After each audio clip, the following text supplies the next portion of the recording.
ఇప్పుడు ఒకరు గుడికి వెళ్ళి ఉదయాన్నే రోజు పూజ చేస్తుంటారు. కానీ ఆ మహిళ గురించి ఎవరన్నా వేరేగా 4 రోజులు చెప్తే మొగుడు కూడా నమ్మడు. కానీ 4 రోజుల తర్వాత 10 రోజుల తర్వాత కూడా అదే చెప్తుంటే మొగుడికి కూడా అనుమానం రావచ్చు.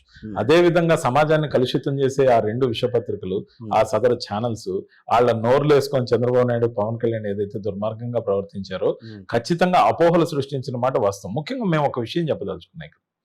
ఆత్మవిశ్వాసం ఉన్న నాయకుడు, కాన్ఫిడెన్స్ ఉన్న నాయకుడు వైఎస్ జగన్మోహన్ రెడ్డి గారు ఒక్కరే ఉన్నారు. ఒకే జెండా ఉంది. మా అజెండా స్పష్టంగా ఉంది. బలం లేక, ఈడ్చలేక, గాలి కొట్టించుకునే పత్రికలు లేకపోతే జాకిలు పెట్టి లేపే ఛానల్స్తోని మళ్ళీ పొత్తులు ఒకరికి ముగ్గురు. ఆ ముగ్గురులో కూడా నిబద్ధత లేదు. మేనిఫెస్టో ఇచ్చే రోజుకి దాని మీద ముగ్గురులోంచి ఒకరు మాయం.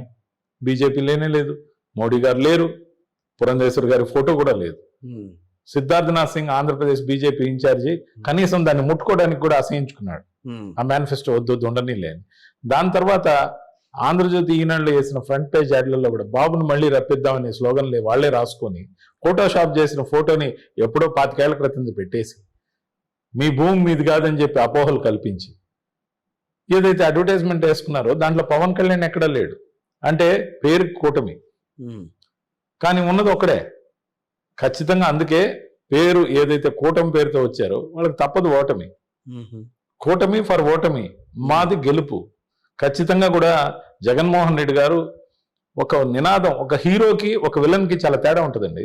ఒక హీరో ఏమంటాడంటే నేను చేసిన పనులన్నీ మీకు చేరుంటే, అది నేను చెప్పిన పనులన్నీ చేసుంటే, ముఖ్యంగా 129 హామీలు ఇచ్చా, 128 సంపూర్ణంగా అమలు చేశా, ఒక్క హామీని పాక్షికంగా మాత్రమే అమలు చేయగలిగా, కాబట్టి నన్ను ఆశీర్వదించండి. నేను ఉత్తుత్తి హామీలు ఇవ్వను, ఇచ్చిన వాటికి కట్టుబడి ఉంటాను, ఖచ్చితంగా వాటిని అమలు చేస్తానని మీతో పోటీ పడకుండా నిబద్ధతతో ఆర్థిక పరిస్థితి గురించి తెలిసి 55,000 కోట్లు ఇవ్వడానికి నేను ఇన్ని అగచాట్లు పడుతుంటే 1,23,000 కోట్ల రూపాయలు సంవత్సరానికి ఇచ్చేస్తానని అబద్ధం హామీలు చెప్తే చంద్రబాబు నాయుడు గారు ఏమంటారో తెలుసా?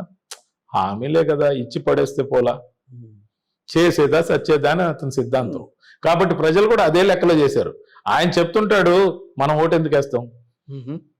ఆయన చెప్తుంటాడు, మనం కూడా సరేనంటాం, కానీ ఓటు ఎందుకు వేస్తాం పిచ్చోళ్ళు అని వాళ్ళు డిసైడ్ అయ్యారు. వాలంటీర్ల వ్యవస్థను కదిలించి వృద్ధుల్ని ఏదైతే ఇబ్బంది పెట్టారో, ఇళ్ళు ఏవైతే కట్టకుండా ఇంకా చాలా కట్టాల్సినవి ఉన్నాయి, స్థలాలు ఇచ్చాడు జగనన్న, అవన్నీ ప్రాసెస్లో ఉన్నాయి. ఇతను చంద్రబాబు నాయుడు గారిని వస్తే అవి పూర్తి చేయకుండా వాటిని పాడు పెడతాడని ఏదైతే మహిళల్లో ఉందో, మహిళలను అనేక రకాలుగా ఏదైతే ఆదుకున్నాడు, ఖచ్చితంగా కూడా ఇవన్నిటినీ పోను. ల్యాండ్ టైటిల్ యాక్ట్, దీని గురించి 2 నిమిషాలు మాట్లాడతాం. ల్యాండ్ టైటిల్ యాక్ట్ అంటే అసలు ఏంటి? దీన్ని ఎవరు తెచ్చారు? అసలు ఏం చేశారు? జగన్మోహన్ రెడ్డి గారు ఏమన్నా ఆకాశాన్ని దించారా? ఈ యాక్ట్ని ఇప్పుడు ఇంప్లిమెంటేషన్లో ఉందా, మేము తీసుకొచ్చి అమలు చేస్తున్నాం అనే దాని గురించి లోతుల్లో పోకముందే, అబద్ధం ఊరంతా షికారు చేసే విధంగా నిజం ఊరు దాటకముందే ఇది రాష్ట్రం అంతా పరిచయం చేసిన వ్యక్తి చంద్రబాబు. ఎందుకంటే 40 సంవత్సరాల నుంచి ల్యాండ్ టైటిల్ యాక్ట్ అనేది దేశంలోకి తేవాలని యూపీఏ ఆలోచిస్తే మోడీ గారికి దాంట్లో పాయింట్స్ అన్ని నచ్చిన తర్వాత బాగా విస్తృతంగా చర్చ చేసి దాన్ని ఒక ఫార్మాట్ లోకి తీసుకొచ్చిన తర్వాత నీతి ఆయోగ్కి ఇస్తే, నీతి ఆయోగ్ 18 రాష్ట్రాలకి అమలు చేయమని సిఫారసు చేస్తే దాంట్లో ఆంధ్రప్రదేశ్ ఒకటి. ఆంధ్రప్రదేశ్ లో 16,552 గ్రామాలు ఉన్నాయి కిషోర్ గారు. 6,000 గ్రామాల సర్వే మాత్రమే చేశారు. ల్యాండ్ టైటిల్ యాక్ట్ అనేది ఇంతవరకు అమల్లోకి రాలా. రీసర్వే చేసింది కూడా అందుకేనని మాట్లాడుతున్నారు. సర్వే చేస్తారండి, సర్వే చేయడం తప్పెట్టవుద్ది అంటే మీ భూమి మీద కాదా అని సర్వేలు చేస్తే తప్పెట్టవుద్ది అంటే అసలు మీరు ముఖ్యంగా ఇది పూర్తి చేసి చెప్తా. సో 16,552 గ్రామాల్లో 6,000 గ్రామాలకి సర్వే పూర్తయింది. ఇది మన రాష్ట్రంలో మాత్రమే జరగడం లేదు, దేశంలో 18 రాష్ట్రాల్లో survey of India, not from government of AP, survey of India ఏదైతే చేస్తుందో సర్వే దేశవ్యాప్తంగా దాంట్లో భాగంగా జరిగింది. దాంట్లో జరిగిన తర్వాత కూడా మిగతా అన్ని గ్రామాల సర్వే పూర్తయిన తర్వాత కూడా జగన్మోహన్ రెడ్డి గారు తీసుకున్న నిర్ణయం ఏంటి, దీంట్లో ఉన్న విధి విధానాలు ఏంటి అనేది ప్రజలందరికీ చెప్పాలి. అసెంబ్లీలో విస్తృతంగా చర్చ జరగాలి. పయ్యావుల కేశవ్ గారు దీన్ని సమర్థించారు అసెంబ్లీలో. అంతేకాదు సుజనా చౌదరి గారు కానీ లేకపోతే సీఎం రమేష్ గారు పురంధేశ్వర్ గారిని సమర్థించారు, మోడీ గారు సమర్థించారు, అమిత్ షా గారు సమర్థించారు. ఈ యాక్ట్ తీసుకొచ్చిందే బీజేపీ ప్రతిపాదించిన యాక్ట్. బీజేపీతో పొత్తులో ఉన్న తెలుగుదేశం పార్టీ వాళ్ళకి కొంచెం సిగ్గుసరం ఇంగితో ఉంటే అడగాల్సింది, నిలదీయాల్సింది ఎవరిని? బీజేపీని లేదా ఎన్డీఏని. వీళ్ళు ఎన్డీఏలో పార్ట్నర్లుగా చేరి తగుదనమ్మా అని చెప్పి చంద్రబాబు నాయుడు మరి పవన్ కళ్యాణ్ జగన్మోహన్ రెడ్డి గారిని విమర్శించడం, ఉత్తుత్తి కాగితాలు తెచ్చి ఇలా చింపేయడం, ఇలా తగలబెట్టడం, మీ భూమి మీది కాదని చెప్పడం ఏదైతే ఉందో ఇది కేవలం ఇదిగో బూచోడు వస్తున్నాడు, అదిగో బూచి, కాబట్టి నాకు ఓటేయండి. సో ల్యాండ్ టైటిలింగ్ యాక్ట్ అనేది ఒక బూచిగా చూపించాడు. అసలు ల్యాండ్ టైటిల్ యాక్ట్ అంటే ఏంటి? మీరు ఒక పొలం కొనుక్కున్నారు, దానికి మీకు రక్షణ ఉందా? మీరు ఒక స్థలం కొనుక్కున్నారు, దానికి మీకు రక్షణ ఉందా? మీకు తెలియకుండా స్థలం మీది ఎవరైనా రిజిస్ట్రేషన్ చేసుకుంటే రిజిస్టర్ అవుతుందని మీకు తెలుసా? అవుతుంది. అలాగే మీ పొలం ఎవరిదైనా రిజిస్టర్ చేసుకుంటే మీకు తెలియకముందే అది అయిపోతుంది.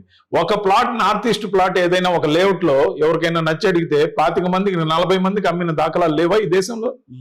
అలా ఎప్పుడూ జరగకుండా ఉండాలంటే మీరు కొనుక్కున్న మొక్క, అది ఇంటి స్థలం గాని పొలం గాని ఏదైనా గాని ఆస్తి ఏదైతే ఉందో అది మీకు తప్ప ఇంకెవరికి చెందదని గ్యారంటీ ఇచ్చే యాక్టే ల్యాండ్ టైటిలింగ్ యాక్ట్. ఆ ల్యాండ్ టైటిలింగ్ యాక్ట్ కి ఒక విధి విధానంతో పాటు ఒక 10 ఫింగర్స్ యొక్క ఫింగర్ ప్రింట్ తో పాటు 2 కళ్ళ యొక్క ఐరిస్ తో పాటు ఒక స్కాన్ కోడ్ ఏదైతే ఉంటుందో ఆ స్కాన్ కోడ్ తో రూపొందించే పక్కా ఎలక్ట్రానిక్ జనరేటెడ్ స్టాంప్ పేపర్స్ తో ఏదైతే వస్తాయో వాటిని జెరాక్స్లని ప్రచారం చేశారు ఈ దుర్మార్గులు. ఎలక్ట్రానిక్ స్టాంప్ పేపర్స్ ఎప్పుడు కూడా ట్యాంపర్ ప్రూఫ్. అవి ఎందుకంటే పాత రోజుల్లో డేట్లతో వీలునామా రాసినట్టు పాత రోజుల్లో ఇంకెవరికన్నా దాన్ని అమ్మేసి